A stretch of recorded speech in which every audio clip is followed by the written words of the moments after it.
Vamos iniciar nossa leitura em nome do Pai, do Filho e do Espírito Santo. Amém. Meu Senhor e meu Deus, creio firmemente que estás aqui, que me vês, que me ouves. Adoro-te com profunda reverência. Peço-te perdão dos meus pecados e a graça para fazer com fruto este tempo de oração. Minha Mãe Imaculada, São José, meu protetor, anjo da minha guarda, intercedei por mim. Envia teu Espírito Santo para que eu compreenda e acolha a tua santa palavra, que eu te conheça e te faça conhecer, te ame e te faça amar, te sirva e te faça servir, te louve e faça louvar por todas as criaturas. Faze, ó Pai, que pela leitura da palavra os pecadores se convertam, os justos perseverem na graça e todos consigamos a vida eterna. Amém. Segundo livro dos Macabeus. Primeira parte, Introdução, Documentos, capítulos 1 e 2. Do capítulo 1, versículo 1 ao capítulo 2, versículo 32. Carta aos judeus do Egito. Saúde aos nossos irmãos judeus que estão no Egito. Seus irmãos, os judeus residentes em Jerusalém e no país de Judá, auguram-lhes uma paz venturosa. Deus vos acumule de bens e que ele se lembre de sua aliança com Abraão, Isaque e Jacó, seus fiéis servidores. Que ele disponha a vossa alma e a piedade e a observância dos seus mandamentos com um coração generoso e uma fervente submissão. Que ele abra vosso coração à sua lei e aos seus preceitos, e que vos estabeleça na paz. Que ele ouça vossas súplicas, vos seja misericordioso e não vos abandone nas provações. Nós aqui rezamos por vós. Sob o reinado de Demétrio, pelo ano 169, nós, judeus, vos escrevemos na tribulação e na aflição em que nos achávamos nessa época. Desde o dia em que Jazão e seus companheiros abandonaram a Terra Santa e o reino. A porta do templo foi incendiada e derramado sangue inocente, mas nós suplicamos ao Senhor e ele nos ouviu. Oferecemos o sacrifício e a flor da farinha, acendemos as lâmpadas e expusemos os pães. Celebrai, portanto, agora a festa da Cenopégia no mês de Casleu, no ano 188. Carta a Aristóbulo. Os habitantes de Jerusalém e da Judéia, o Senado e Judas, a Aristóbulo, conselheiro do rei Ptolomeu, da linhagem dos sacerdotes consagrados, como também aos judeus do Egito, saúde e prosperidade. Libertados por Deus de inauditos perigos, nós lhe rendemos grandes ações de graças, porque tivemos um rei a combater. Mas Deus rejeitou aqueles que haviam atacado a cidade santa. Seu chefe, chegado à Pérsia com um exército aparentemente irresistível, pereceu no templo de Manéia, vítima de um ardil dos sacerdotes da deusa. Com razão, sob o pretexto de esposar aquela, chegou com seus amigos para apoderar-se de suas riquezas a título de dote. Os sacerdotes expuseram o tesouro e ele mesmo, com alguns dos seus, penetrou no recinto sagrado enquanto eles fechavam as portas. Mas quando Antíoco entrou no interior, abriram uma porta secreta na abóbada e esmagaram o príncipe sob uma saraivada de pedras. Esquartejaram em seguida os corpos e degolaram as cabeças, lançando-as aos que estavam do lado de fora. Louvado seja nosso Deus em todas as coisas, porque entregou os ímpios à morte. Fogo sagrado. Em vésperas de celebrarmos dia 25 de Casleu, a purificação do templo, julgamos oportuno certificar-vos disso, a fim de que vós também celebreis a festa da Cenopégia e a comemoração do fogo que apareceu quando Neemias ofereceu o sacrifício após ter reconstruído o templo e o altar. Na verdade, quando nossos pais foram levados à Pérsia, Os sacerdotes de então, inflamados de piedade, tomaram secretamente o fogo sagrado do altar e o esconderam no fundo de um poço seco, onde eles o ocultaram tão cuidadosamente que o lugar permaneceu desconhecido de todos. Decorreram muitos anos e, quando aprouve a Deus, Neemias, salvo pelo rei da Pérsia, enviou para retomar o fogo os descendentes dos próprios sacerdotes que o haviam ocultado. Ora, segundo a explicação que eles nos deram, não encontraram no fogo, mas um líquido espesso. Neemias ordenou-lhes que o tirassem e o trouxessem. Uma vez preparada a matéria do sacrifício, disse Neemias aos sacerdotes que derramassem a água sobre a madeira e sobre o que estava ali colocado. A ordem foi executada, e veio o momento em que o sol, a princípio escondido, pôs-se a brilhar. Então um grande fogo se acendeu e maravilhou todos os espectadores. Enquanto se consumiu o sacrifício, os sacerdotes puseram-se a rezar e todos rezavam com eles. Jonatas entoava e os outros, como Neemias, juntavam sua voz à dele. Eis a oração.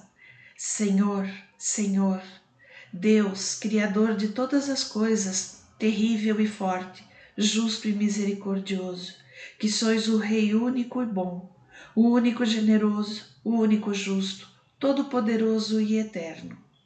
Vós que livrastes Israel de todo mal, que fizestes de nossos pais vossos escolhidos e os santificastes, aceitai este sacrifício, oferecido por todo o vosso povo de Israel. Guardai vossa parte de eleição e santificai-a.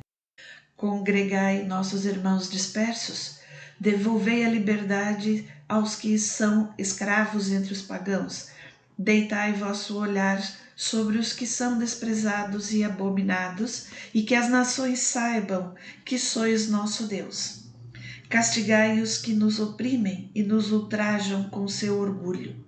Plantai, como disse Moisés, vosso povo na vossa terra santa. Os sacerdotes então cantaram os hinos. Quando foi consumido o sacrifício, Neemias mandou que se espalhasse o líquido restante sobre grandes pedras. Depois de feito isso, uma chama cintilou, mas se consumiu, enquanto o fogo que se erguia no altar continuava a brilhar. O acontecimento foi logo divulgado e contaram ao rei da Pérsia que era no lugar onde os sacerdotes levados ao cativeiro tinham ocultado o fogo sagrado, que havia aparecido a água com a qual Neemias e seus companheiros obtiveram o fogo purificador das oferendas. Ordenou o rei que se murasse o lugar e o considerassem como sagrado, após ter se certificado da exatidão do acontecido. O rei tinha por hábito tomar posse de muitas coisas, das quais dava uma parte a quem ele queria ser agradável. Os companheiros de Neemias chamaram isso de Neftar, que quer dizer purificação, mas a maioria o chama de Neftai.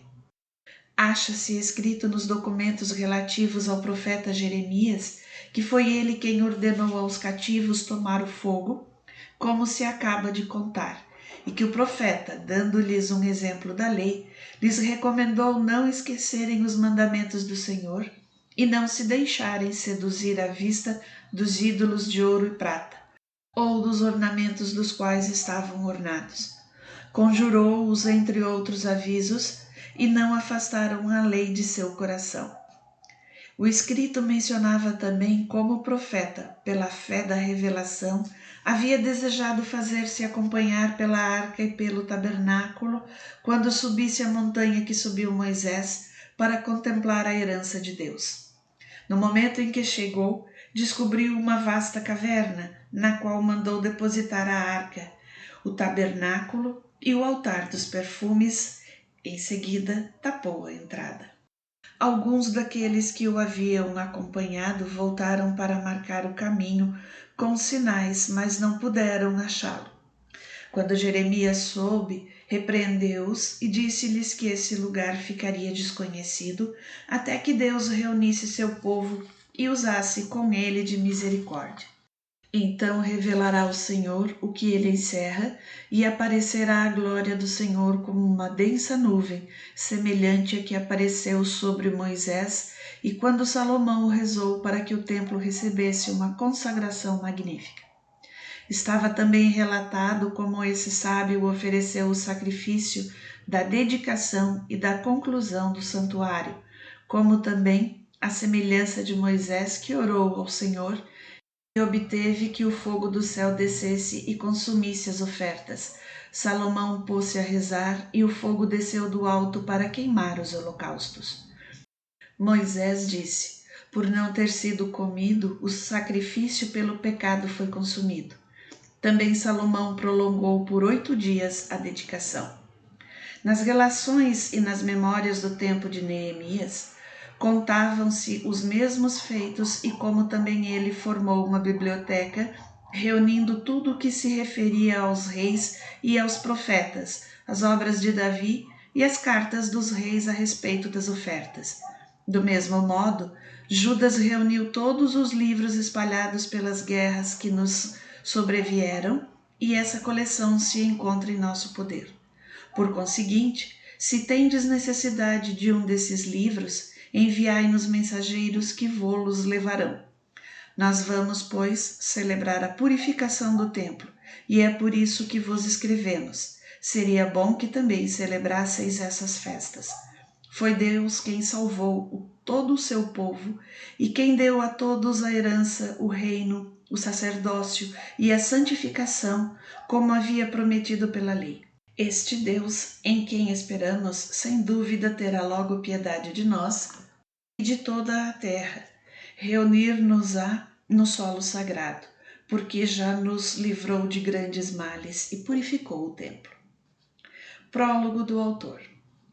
Os acontecimentos efetuados no tempo de Judas Macabeu e de seus irmãos, a purificação do augusto templo e a dedicação do altar, como também as guerras sustentadas contra Antíoco Epifanes e contra seu filho Eupator, as manifestações celestes sobrevindas em favor dos bravos, que pelejaram corajosamente pelo judaísmo e que, apesar de seu número reduzido, se tornaram senhores de todo o país, puseram em fuga as hordas bárbaras, recobraram a posse do templo famoso em todo o universo, livraram a cidade e restabeleceram as leis em vias de abolição, tudo isso graças ao Senhor que lhes foi misericordioso.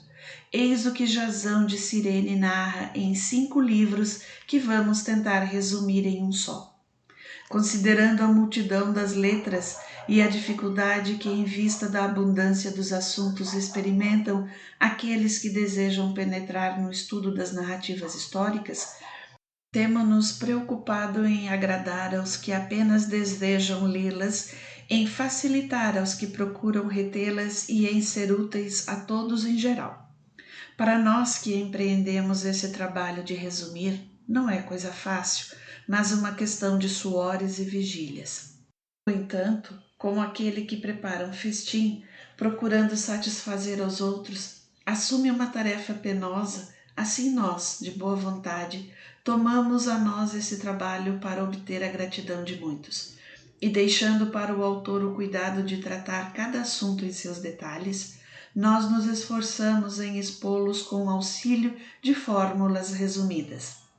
Assim como para uma casa nova cabe ao arquiteto preocupar-se com o conjunto da construção, enquanto aquele que está encarregado dos afrescos e das pinturas só se ocupa com a decoração, assim me parece é o que cabe a nós. Ao autor de uma história toca aprofundar tudo, dissertar sobre tudo, procurar todos os detalhes, mas o que resume deve, ao contrário, procurar condensar a narrativa e evitar a minúcia na exposição dos fatos. Agora, após tão longos prolegômenos, comecemos nossa relação, porque seria absurdo ser prolixo antes da história e breve na própria história.